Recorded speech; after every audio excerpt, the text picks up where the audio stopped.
సభ్యులకు మరొక్కసారి విజ్ఞప్తి, అందరికీ నియోజకవర్గానికి సంబంధించి ఒక్క సమస్య పైనే ప్రస్తావించవాలని కోరుకుంటున్నాను. ప్రస్తావిస్తే అందరికీ అవకాశం వస్తుందని చెప్పేసి తెలియజేస్తున్నాను. గౌరవ శాసనసభ్యులు కడియం శ్రీహరి గారు.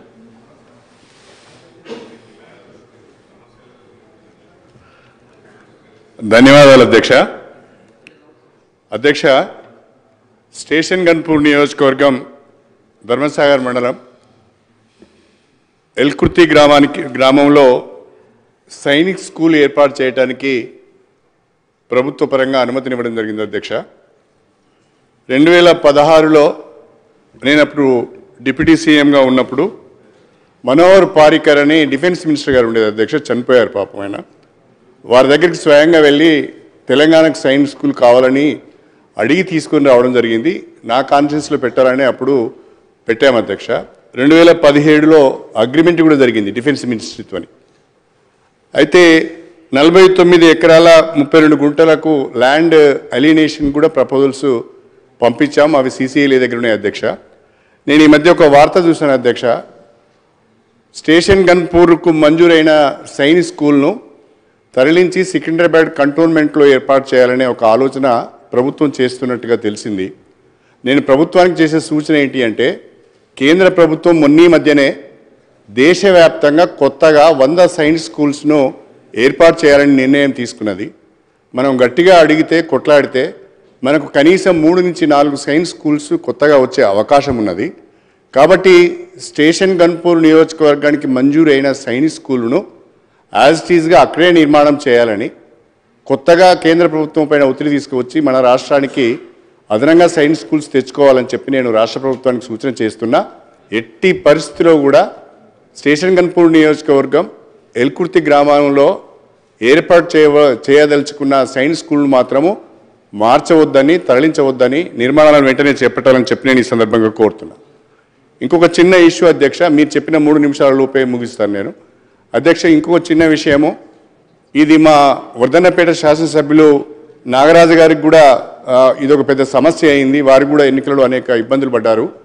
మడికొండ రాంపూర్ మధ్యన, మడికొండ రాంపూర్ ధర్మసాగర్ 3 గ్రామాల మధ్యన ఒక డంపింగ్ యార్డ్ ఉన్నది అధ్యక్ష. దాదాపు 30 ఎకరాల స్థల విస్తీర్ణంలో ఆ డంపింగ్ యార్డ్ ఉన్నది. దాని షిఫ్టింగ్ కూడా మడిపెల్లి జయగిరి మధ్యన ఒక 150 ఎకరాల జాగా ఉంది. అక్కడికి ఆ డంపింగ్ యార్డ్ని షిఫ్ట్ చేయాలని చెప్పాము. ఈ డంపింగ్ యార్డ్ ద్వారా భూగర్భ జలాలు కలుషితమవుతున్నాయి, త్రాగునీటికి సాగునీటికి కూడా ప్రాబ్లం అవుతున్నది. కాబట్టి తక్షణమే డంపింగ్ యార్డ్ అక్కడి నుంచి మార్చే ప్రయత్నం చేయాలని చెప్పి కూడా నేను రాష్ట్ర ప్రభుత్వాన్ని కోరుతున్నా. చివరిగా అధ్యక్ష, ఇది తెలంగాణ శాసనసభ్యులందరికీ సంబంధించిన విషయం అధ్యక్ష. మనం అందరం కూడా దీనిపైన ఆలోచించాలని నేను కోరుతున్నా. మొన్న బడ్జెట్ పై చర్చలో కూడా నేను మాట్లాడడం జరిగింది. ప్రధానంగా కాకతీయ రాజులు చాలా గొప్ప రాజులు అధ్యక్ష. మనకు ఎంతో వారసత్వ సంపదనిచ్చారు, కళా సంపదనిచ్చారు. ఆ కాకతీయుల పేరుని ఇప్పటికి కూడా చెప్పుకొని మనం అందరం కూడా బ్రతుకుతున్నాం. బ్రహ్మాండమైన నీటిపారుదల వ్యవస్థను వాళ్ళు ఏర్పాటు చేశారు. కాబట్టి నేను రాష్ట్ర ప్రభుత్వానికి, మా శ్రీధర్ బాబు గారు LA మినిస్టర్ గారు ఉన్నారు, మిగతా మంత్రులు అందరూ కూడా ఉన్నారు, నేను మరీ విజ్ఞప్తి చేస్తున్నా, ఎట్టి పరిస్థితిలో కూడా రాష్ట్ర ప్రభుత్వ అధికార చిహ్నం నుండి కాకతీయుల కళాతోరణాన్ని, చార్మినార్ను తొలగించవద్దని చెప్పి మీ ద్వారా ప్రభుత్వానికి విజ్ఞప్తి చేస్తున్నా అధ్యక్ష. గౌరవ సభ్యులు పెద్దలు కడియం శ్రీహరి గారు చెప్పినట్టు సైనిక్ స్కూల్ విషయంలో 2017లో శాంక్షన్ అయినట్టు వారు తెలిపారు అధ్యక్ష. దాన్ని షిఫ్ట్ చేస్తున్నారని చెప్పి వారు చెప్పారు. కొత్త సైన్స్ స్కూల్ వచ్చినప్పుడు కొత్త ఏరియాలో శాంక్షన్ చేపిస్తాం.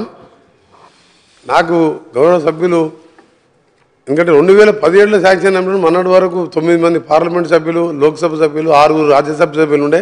అప్పుడు మీరు ఫాలోఅప్ చేసి ఎంతో ఫ్రెండ్షిప్ ఉండే మీకు బీజేపీ గవర్నమెంట్తోని, అప్పుడు పూర్తి చేసుకుంటే మంచిగా ఉంటుండే. అయినా సరే దీన్ని కూడా కేంద్ర ప్రభుత్వం దృష్టికి తీసుకొస్తాం. దాంతోపాటు వారు చెప్పిన కాకతీయ కళాతోరణం కానీ, చార్మినార్ కానీ రాష్ట్ర ప్రభుత్వం క్యాబినెట్ ఒక నిపుణుల కమిటీ ద్వారా దాన్ని ఏ విధంగా ఉండాలని ఆలోచిస్తున్నాం.